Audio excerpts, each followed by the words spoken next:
These guys are basically toddlers on a sugar rush. Oh. Now, basically the toddler on a sugar rush, these are our ferrets. Yes. You want to give him a pop on his belly? Very good. Now, these guys are basically toddlers on a sugar rush. They will burn your kids' energies as well. Now, if you'd like to have a nice night and not have squealing and stuff happening in the other room, probably burn that energy right before you go to bed. And always having, if you're capable of housing two at the same time, house two together. Because then if you don't have time to burn that energy, then we'll burn each other. What is that? Rabbit! And look, there's more here.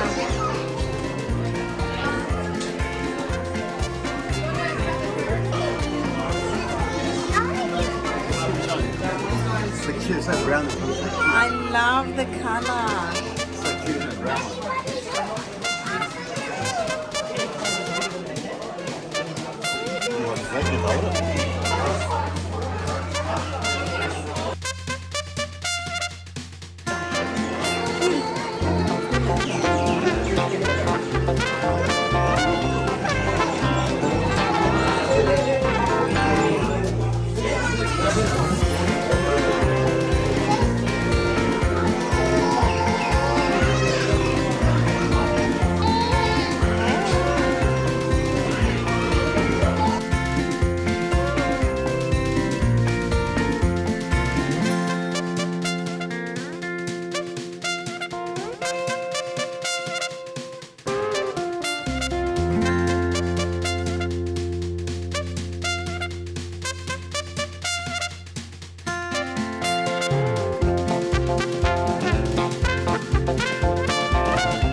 It's okay. Look, you come paddle with me.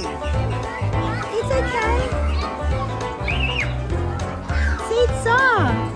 See? It doesn't bite. Yeah, like that. They don't bite, yeah. See? Don't be afraid. Yeah, like that gently. Oh.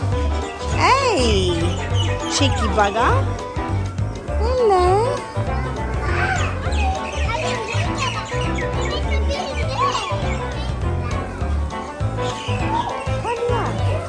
Look at these.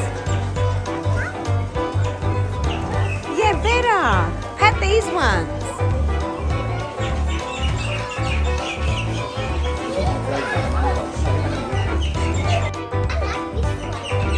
Pat it.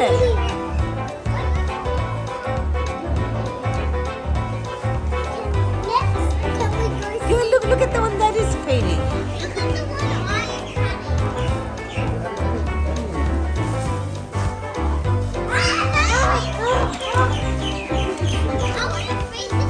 Okay. Yeah.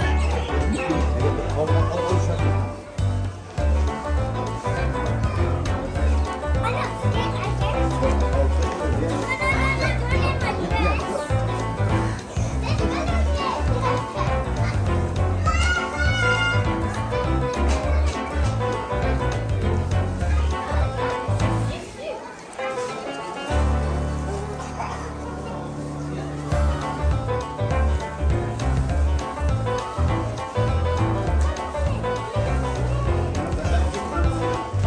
Alright, okay.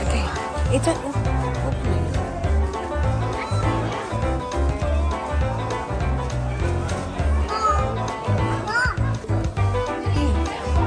Here, I'll give you some food.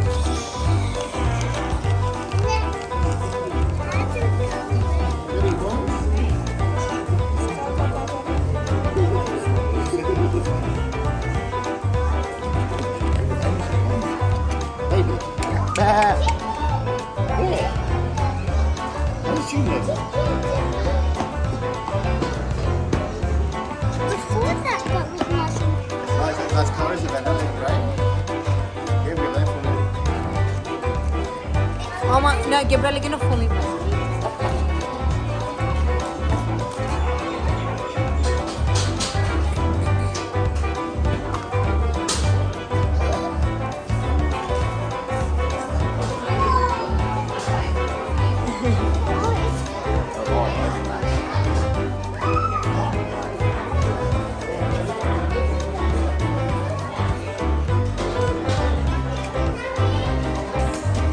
Didi?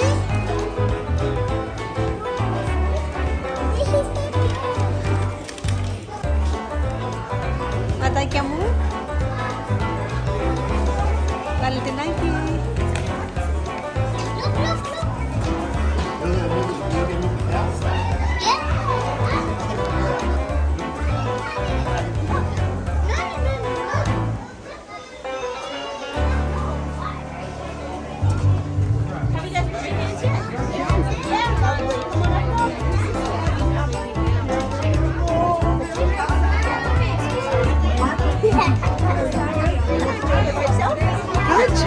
You want to try by yourself? A bit harder?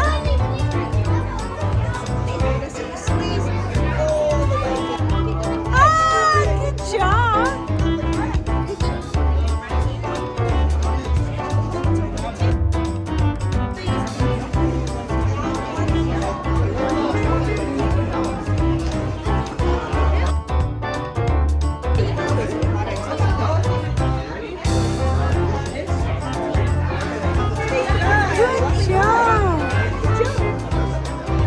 That's it, baby. Good job.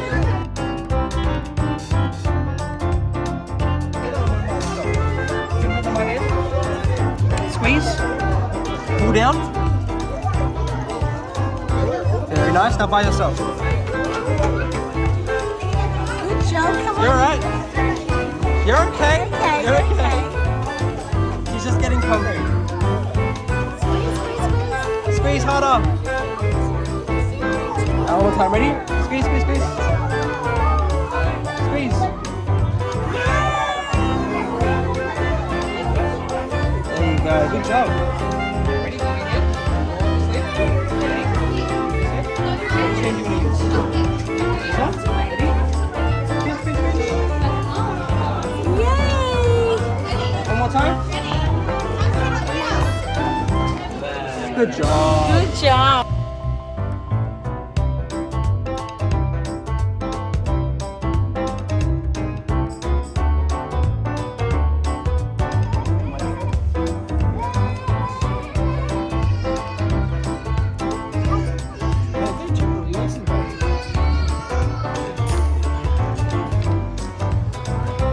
You can get closer.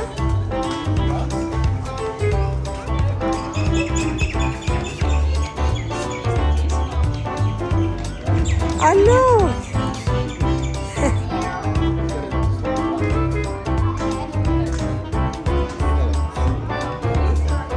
Don't chuck it. It's going to come closer. Don't be afraid. Put your hand in.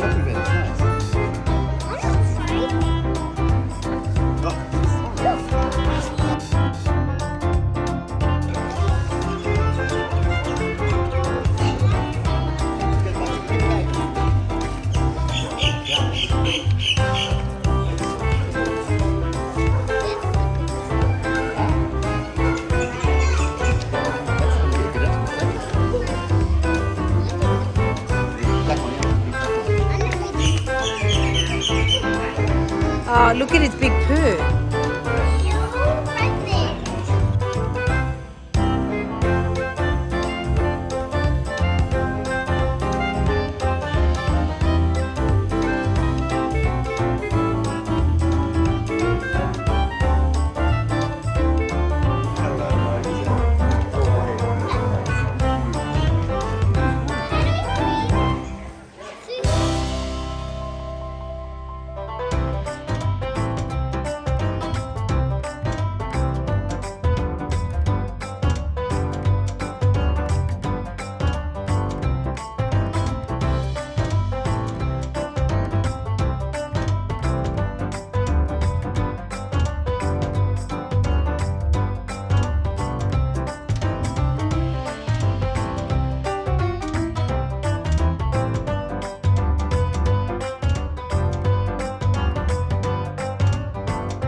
for the horsey.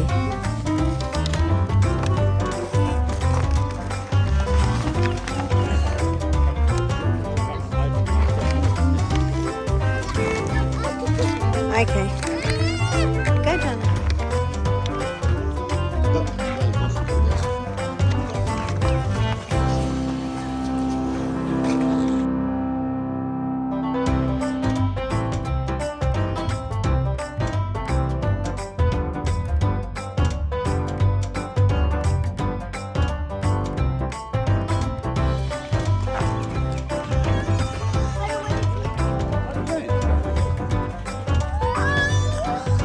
Nike? Oh. Oh. Good morning, visitors. Now, this is the final call for all visitors who have purchased 11:30 tractor ticket rides. You're holding one of those tickets that have a little tomato on the back of the card. Please head immediately to the front of the farmyard nursery, as our friendly farmer is about to leave. So, if you're holding 11:30 tractor tickets with a little tomato on the back of the card.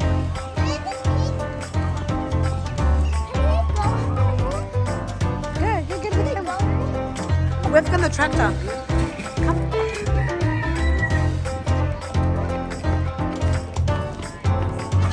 Hey, wait.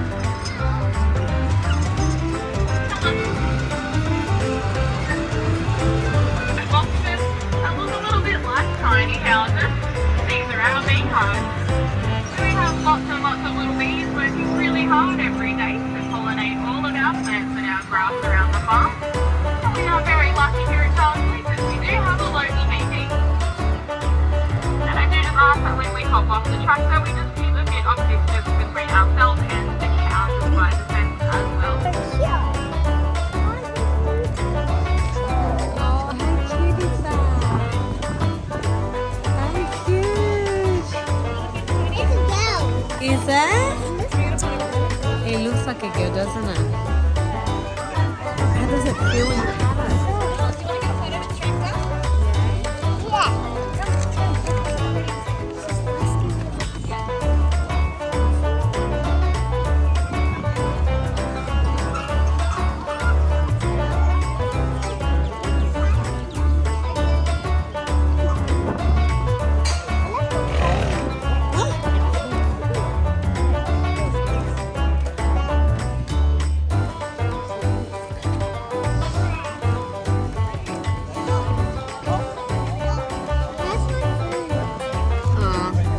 Food. You want to give it some food?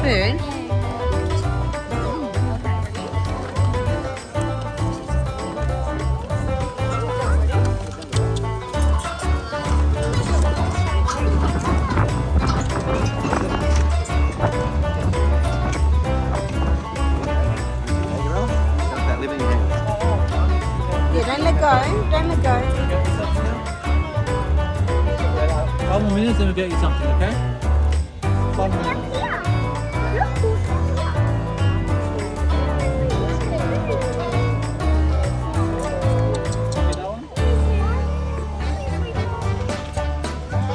Go.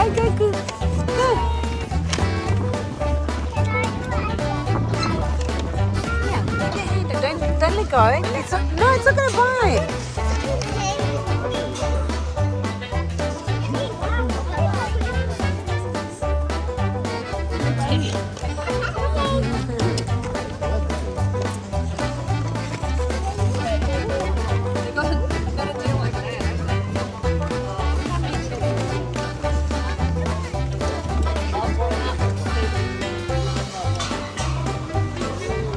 The wind's going to blow it away, darling.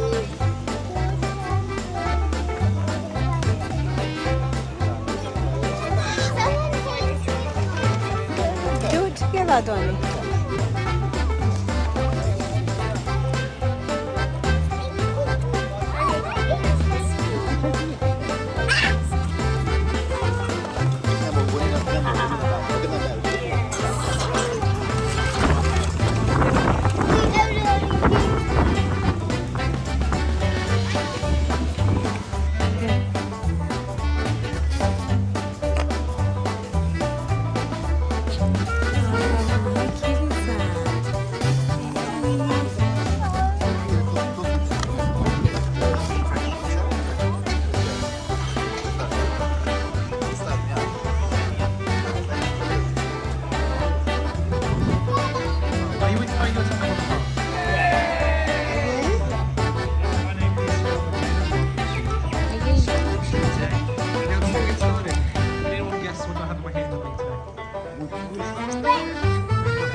Very good. It's not a skipping rope, alright? It is a whip. Now there are two types of whips. We have the Australian stock whip, which are the ones that I have with me today. But we also have the bull whip as well. Now the bull whip and the stock whip are a little bit different. However, they do perform the same purpose.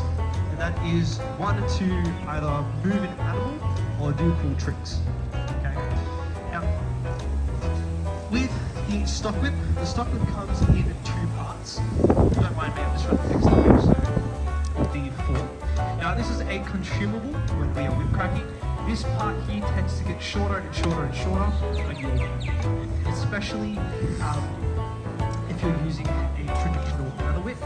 Leather whips get brittle, they break off quite easily, and you'll tend to replace your falls quite often than with paracords. Doing a double cutaway, just like this. Stagger. One after the other. You do a double slide. You do stagger. You can speed it up. And then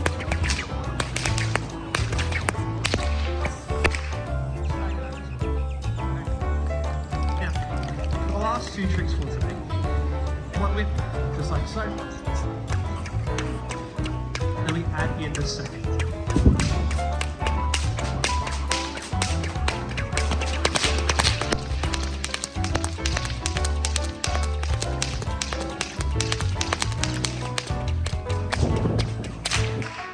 There we are. That is the Queensland console.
Ask your father.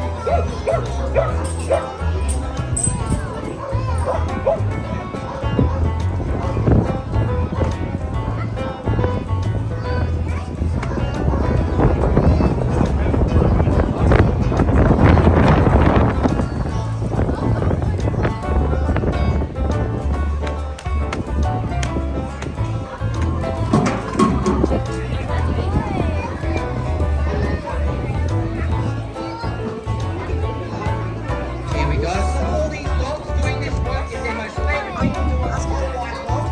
So when they are doing their work, they get super into it, they're having a lot of fun.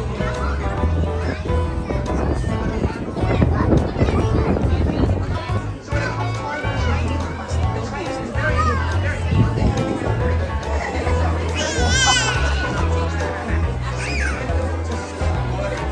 So your younger dog has too good a time, you're not going to chase your puppy in circles around the sheep. You have to try to catch them and pull them away to get them to stop.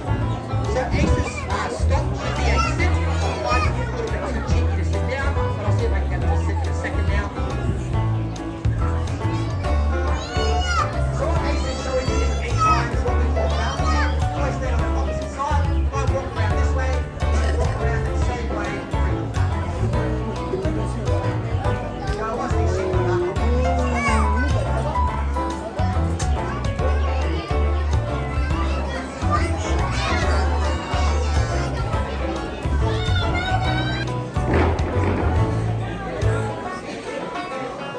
He's going to bring the sheep down.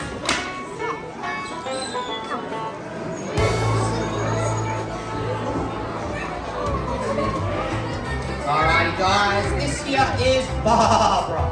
Does everyone want to say hello, Barbara? There you go. I'm just going to shut this one just before the other sheep can actually squeeze their way out. So as you can see here, Barbara has already had a little bit of a haircut. So earlier today I sheared the wool from the top of her head, a little bit off of her neck, all down her belly and from around her bottom as well. That is just because those are the hardest parts of the sheep to shear, so I thought just giving myself a little bit of a head start. So the belly wool and the bottom wool are always touching the floor, getting wet and dirty. As you can imagine, that makes the wool pretty yucky, pretty matted, very hard to shear through. So sometimes, if you are unlucky enough, shearing just these 3 parts can take even longer than the entire rest of the sheep. You can also see at the moment as well, Barbara is super calm. She's really, really calm actually, a little bit calmer than normal. That is just because all 4 of her feet are off of the ground. So sheep, a lot of the time, if they can't touch the floor with their feet, they don't think they can roll over to get up. They kind of just give up. They stay just like this for as long as you need them to. So while I'm shearing her, I'm going to have to put her in lots of different positions to get the wool off every part of her body. When I am doing that, I need to try my absolute hardest to make sure those feet don't touch the ground.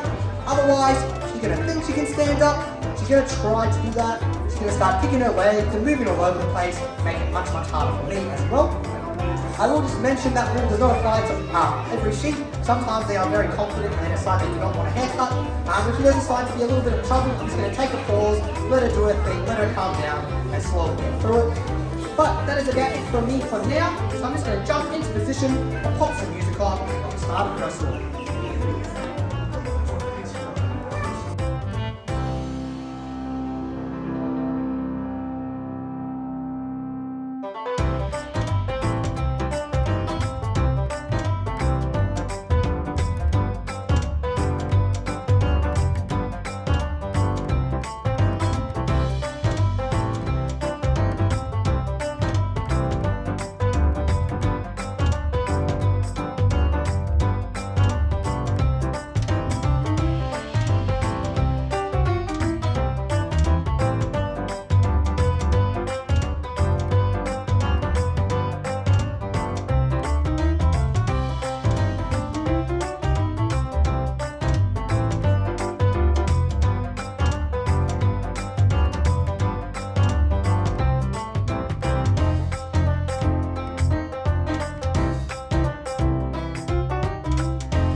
Alright, there we go, guys. Thank you very much.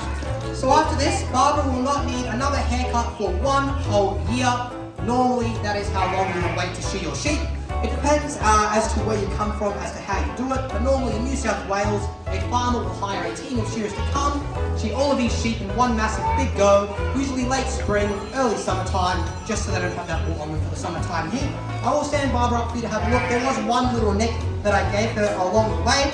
It's nothing major, just like if you shave your face, sometimes give yourself a little nick. It's the same thing for the sheep. And I'll stand her up. I might walk her out that way just to avoid those sheep that have been a little bit nosy a second ago. But here we go. And it actually looks like now, all fresh, all clean, no more left at all. I'll just bring her through this gate. Just here. There we go. Go on, miss.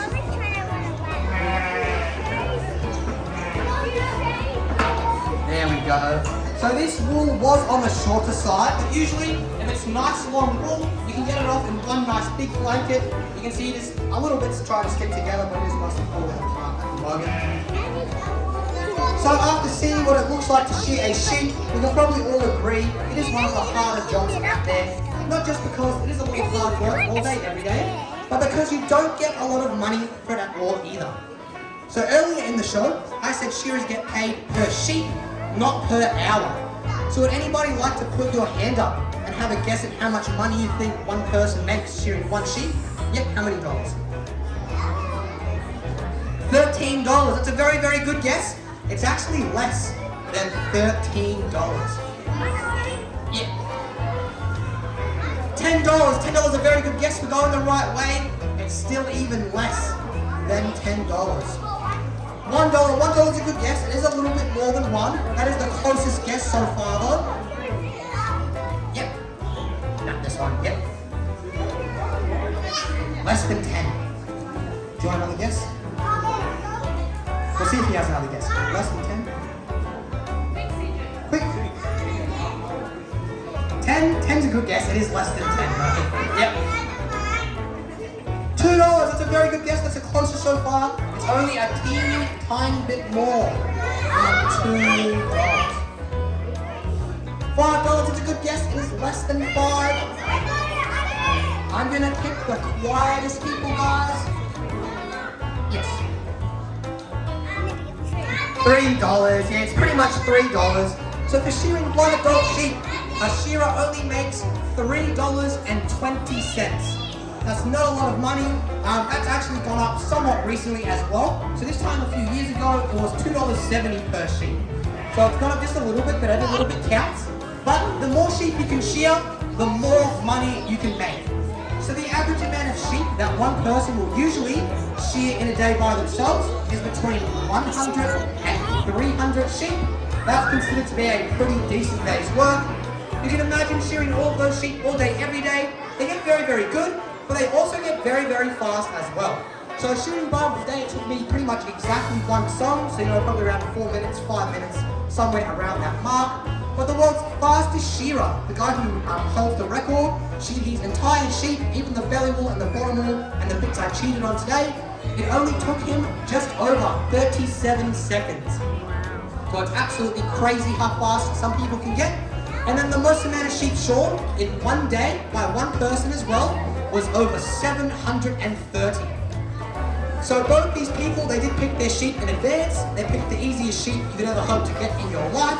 The person that sheared over 700 sheep, it did take him the 9-hour working day. Alrighty guys, that might be where I leave the shearing show for the day, so thanks for coming along. Say thank you. You wait to... I'm sorry. Everyone can have a go, you don't need to push around. You're welcome. Say thank you. Show me. Oh, you can keep it. Oh my God. Are you... Oh.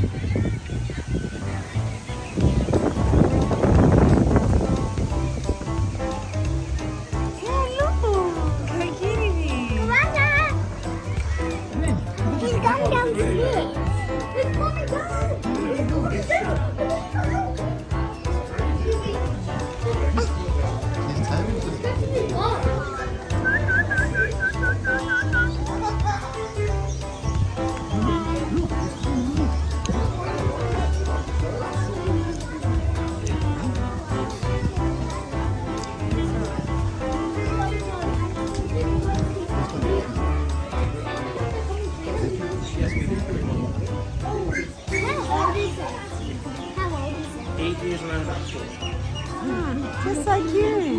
Alright guys, so we might get started. So how are we? My name is Farmer Jaden. Welcome to our koala talk today.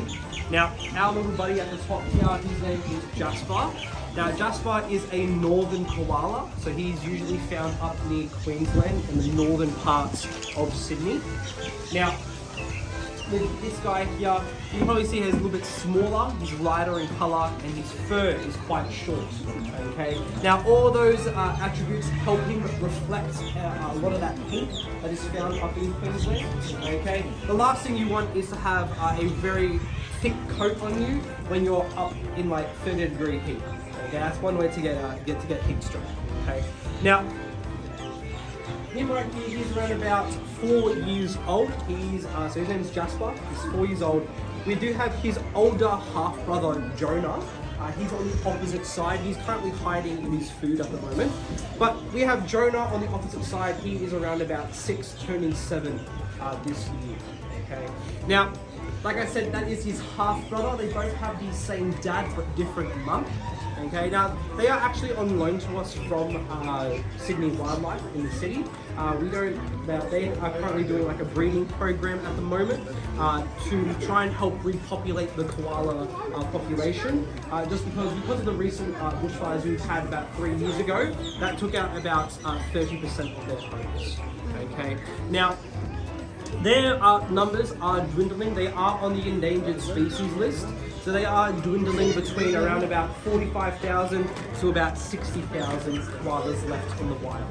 Okay, so it's very, very low. It's not as low as it will be in critically endangered, but they are endangered species now. Okay. Now, unfortunately, I can pick him up and take him around. However, I'm not going to be doing that. He is currently a little bit stressed at the moment, so I'm not going to do that.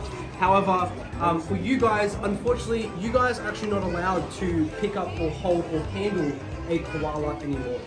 Okay. Now, because of those bushfires, I believe there was a legislation that passed that has restricted a lot of people's access to the koalas. Okay. The best you guys can do is give it a pat on their back. However, handling, holding them, and like basically playing with them is a big no-no. So you know how to do that too. Okay. And that's because by doing that, you put them at risk of getting hurt, getting injured, and potentially, or the sad thing is, potentially getting killed as well. Okay. Now, with him, he does have very big ears, very big nose, but very small eyes as well. Now, their eyesight is actually quite poor, so they can't really see too far in front of them. However, their ears and their nose, okay, are very good. Their ears can hear quite well, and their nose can actually smell a lot of things, especially the poison inside eucalyptus leaves. Now, eucalyptus are actually quite poisonous. They have a little bit what we call cyanide in them. It's a little bit similar to cyanide, not exactly it, but this poison is actually quite toxic, okay? The koala and I believe one species of possum exclusively live off of the leaves. Okay, so this is the only thing they eat. Alright? Other animals like goats, camels and stuff like that, they can eat it. Okay, however, they're not going to eat it on a regular basis. It's more or less a little bit of an enrichment for them. If they were to go out and find it in all the trees, they're not going to go and eat it, okay? They'll probably find something else a little bit better that they might like to munch on, okay? Now, the eucalyptus leaves are roughly around about 70% water, okay? So these hold about 70% water. So for comparison, it's basically an iceberg lettuce, okay, that we might eat. Now, these guys live off of this exclusively, okay? So they get all their water, all their food, all their shelter from the eucalyptus tree. So you will never, ever, ever see a koala go down on the ground, go to a watering hole and drink out of it, okay? Because the name koala comes from the Aborigines, the first people of this land. It means no drink. So they will never drink any water. Now, we do have water in the back of the enclosure, okay? This is for emergencies for them. Okay. However, the 3 years I've been here, I've never seen them go down and drink out of it. Okay. However, we do change it every single day, keep it fresh, keep it regular for them. So just as an emergency, as a safety, if they need it, it's there for them. Okay. But they get all of it from the leaves. Now, There are around about 900 species of eucalyptus here in Australia. However, the koalas are extremely picky eaters. They will only choose between 50 to 60 of the 900 species to eat from, but out of that small selection, they only have 10 favorites. So basically, anything they might like, they might not like, it can change with the seasons as well. So something they might, for example, there's a species known as ironbark. If they love ironbark in the summer, they might hate it in winter. Okay, and something they might like in winter, for example, red gum, they might like that in winter instead of summer. So we don't know what they're going to want all year round. It's a bit of a trial and error. We go out, we cut fresh browse every single day for them, so they get fresh food every day. So it's a bit of a roulette every morning when we go out cutting. If we buy something or if we cut something they don't like, they won't eat any. Now, the koalas do also have a bone plating in their bum. Now, that bone plating is actually concave upwards, so it sits perfectly on the branches, okay? They will sit on those branches and go to sleep for around about 18 to 20 hours every single day. They are only up for around about 4 to 6 hours out of the day, okay? Now, he is currently up and about right now, which is good. He'll probably go to sleep in the next hour or so, all right? Now, typically, their sleeping pattern falls under the crepuscular and the nocturnal sleeping pattern, which means they are awake at dawn and dusk. That's what crepuscular means, they're awake at dawn and dusk. And nocturnal means they are awake at night and asleep during the day. Okay? So those are the two main sleeping patterns they fall under. Now with him as well, that bone plating is perfect for them. They can sit on that bone plating, get nice and comfy. They won't get any bed sores or whatnot that we might get if we're on a bed for too long. They won't get that at all. They can probably even sit there for 2 days at a time and relax and go to sleep. Okay, now when they are sleeping, there are two ways they can sleep. The first way is that they cuddle up like a little cotton ball. They make sure all their stomach and their chest is covered and nice and warm. This keeps all their major organs nice and warm and keeps their body functioning. That's usually typically found in winter. During summer, they don't really sleep like that because it gets too hot. They will actually spread themselves out, basically like us on our lounges. Spread out nice and wide, and they get nice and cool breezes going back and forth over their chest. Now with their chest as well, he is actually an intact male, so he's currently sexually active.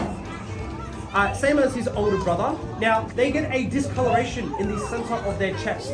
This discoloration is actually their scent gland. Once they hit a point during the year when their testosterone is at its peak, they will start to scent and they will also start to bellow. Now, bellowing for a koala is something that they basically a very deep growl. They throw their heads into the air and they basically make a very deep growl sound. Okay, that is to attract a female. What they will also do is they will start to shimmy their bodies all over branches, rubbing their scent gland all over the tree. Okay, again to help entice a female to come up to his tree and have a bit of a dance. Okay. Afterwards, the male will actually kick the female out of the tree. She's no longer allowed to be in there after they're done, okay? Because koalas are actually solitary animals. They prefer to be by themselves, basically their whole life, okay? You will never see two koalas in the same tree unless they are female. Two males will fight to the death if they are caught in the same tree with each other. A male and a female can't be kept together because the male will actually bully and attack the female as well. Now, two females can be in the same enclosure, however, they can't be on the same tree. That same territorial behavior still happens as well. But if they have their own perches, they will actually be very content to be in the same area as each other.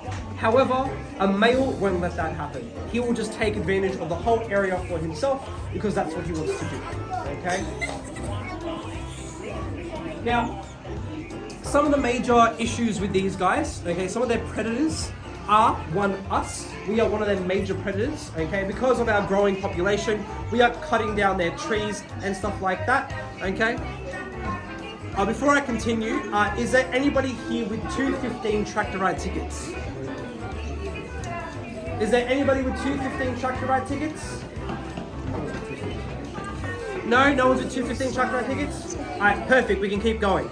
Now, one of their major killers is us. Because of our growing population, we are cutting down their trees to make way for homes.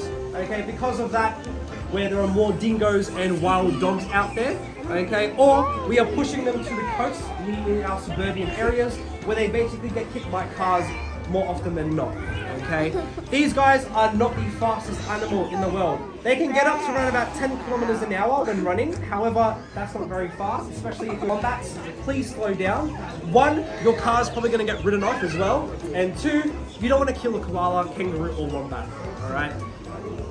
Now, once they have, unfortunately, if they are hit by a car, you will either have to call RSPCA or WIRES. These are two major wildlife rescue groups. Obviously, we all know the RSPCA, but we also, some of you might not know about WIRES. WIRES actually do go out and actually help do like animal rescue as well out in the wild.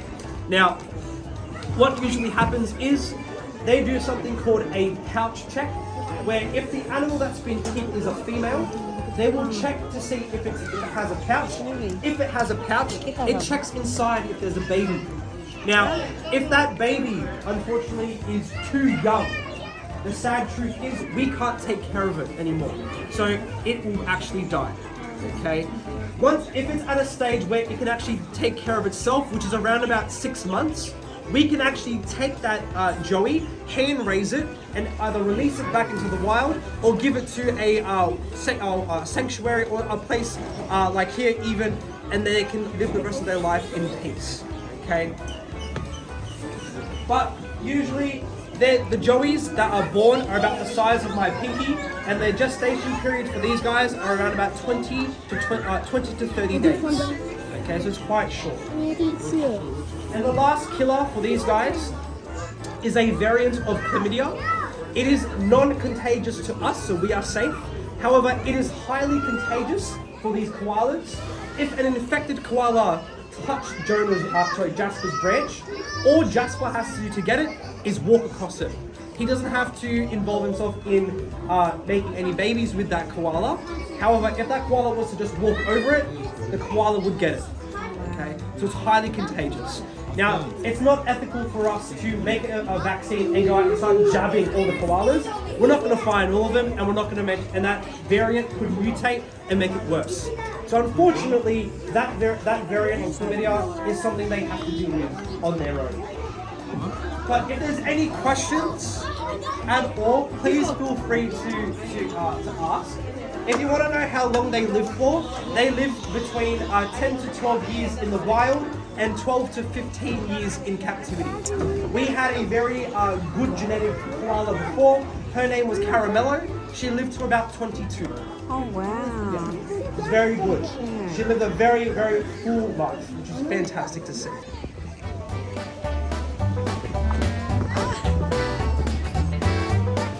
Can you pat it? It looks like...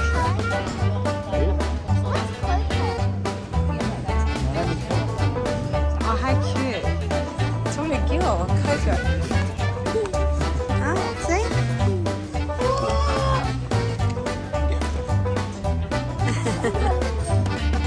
It won't spit.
He's relaxing. Had his yesterday. We're going inside.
so cute. Look at them all three lined up.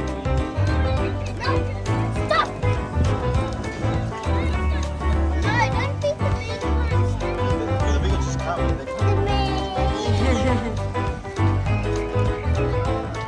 I'm gonna be this one. This is nice. Hello. Good job. Isabella, I picked the one. You picked that one, yeah? Oh, how cute sisters. And that's the mummy and daddy. Here's this one.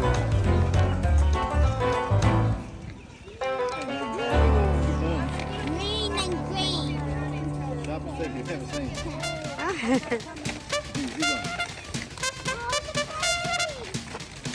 Wow, that's a big one. Not one.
Cinderella has mice.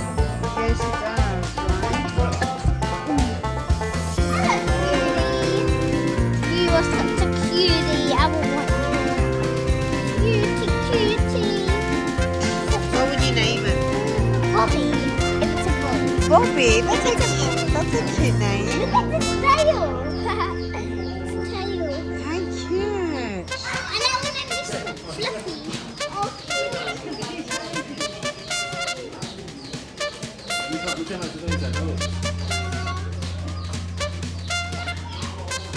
Aw, that's your I like water. this one. Ah, look at that brown hair. Look at that nice as you said. I like that blue one there. That's, I like this one here. I like that one there. what are you gonna name her? That one, if that one there, I'll name Flopsy. That's the one there. Aw. Oh, it's trying to get water. Oh, then who collects them? Stop.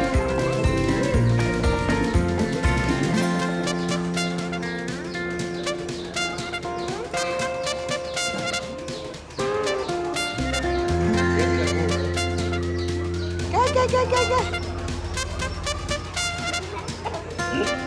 Go, go, go.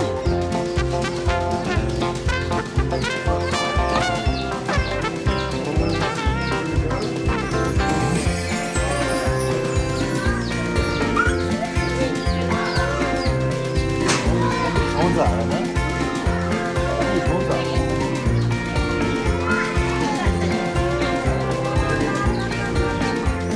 Careful, darling.